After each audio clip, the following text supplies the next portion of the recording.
शाम का समय हो रहा था, सूरज छिपने ही वाला था। एक राहगीर की नजर एक कुत्ते पर पड़ती है। दरअसल वो कुत्ता एक नाले से एक पिन्नी निकाल कर लाता है और वो पूरी कोशिश कर रहा था कि वो किसी न किसी तरीके से उस पिन्नी को फाड़े और उसके अंदर जो सामान है वो उसको खाए। राहगीर टकटकी की तरह उस कुत्ते पे और उस पन्नी को घूर कर देख रहा था। इसी बीच में जैसे ही वो कुत्ता उस पिन्नी को फाड़ता है तो उसके अंदर से एक इंसानी खोपड़ी निकलती है। राहगीर उस खोपड़ी को देखते ही कुछ भी कह नहीं पाता, कुछ भी बोल नहीं पाता और तुरंत बेहोश होकर जमीन पर गिर जाता है। जैसे ही वो गिरता है तो आसपास के लोग उसको होश में लाने की पूरी कोशिश करते हैं, उसको पानी पिलाते हैं और जैसे ही वो बोलने लायक होता है तो वो बताता है कि सामने एक पिन्नी पड़ी हुई है और इसमें इंसानी खोपड़ी है। पुलिस आती है और पुलिस अपनी छानबीन में लग जाती है कि आखिरकार ये है तो किसकी है, मरने वाला कौन है, किसी ने इसको क्यों मारा, कहाँ मारा और किस लिए मारा। राम राम, नमस्कार, सत श्री अकाल, जय हिंद। दोस्तों, मेरा नाम है जीत सेन और ये सच्ची घटना है क्योंकि वो लड़का रहने वाला तो उत्तर प्रदेश का था, लेकिन वो अपने घर से करीब करीब 1200 किलोमीटर दूर जॉब कर रहा था गुजरात में।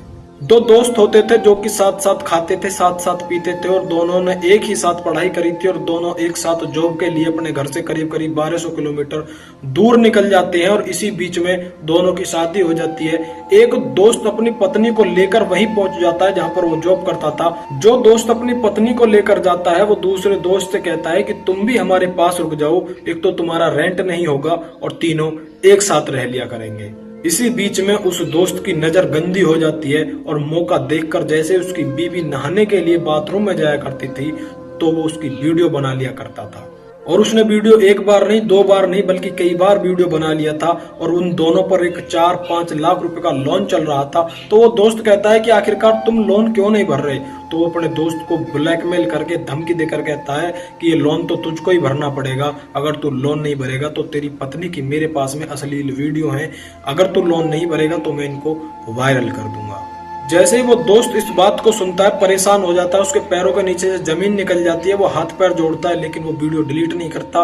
लेकिन वो सारी बातें भुलाकर कई महीने बाद उसको एक दिन पार्टी के लिए बुलाता है और मौका देखकर जब वो शराब की हालत में धुत हो जाता है उसका फोन निकालता है। इसी बीच में उसको होश आ जाता है, दोनों में मार पिटाई हो जाती है और जिसकी पत्नी की वीडियो उस दोस्त ने बनाई थी उसका पति उस अपने दोस्त में चक्कू से वार कर देता है और उसकी मौत हो जाती है और करीब करीब वो उसके 9 टुकड़े करके शहर में अलग अलग जगह पर फेंक देता है। अगर वो पहले ही वीडियो को डिलीट कर देता तो शायद ये नौबत कभी भी नहीं आती। अगर वो वीडियो ही नहीं बनाता तो ये नौबत कभी भी नहीं आती। दोस्तों, इस वीडियो को उद्देश्य किसी को डराना धमकाना बिल्कुल भी नहीं है, बल्कि आपको जागरूक करना, आपको सचेत करना।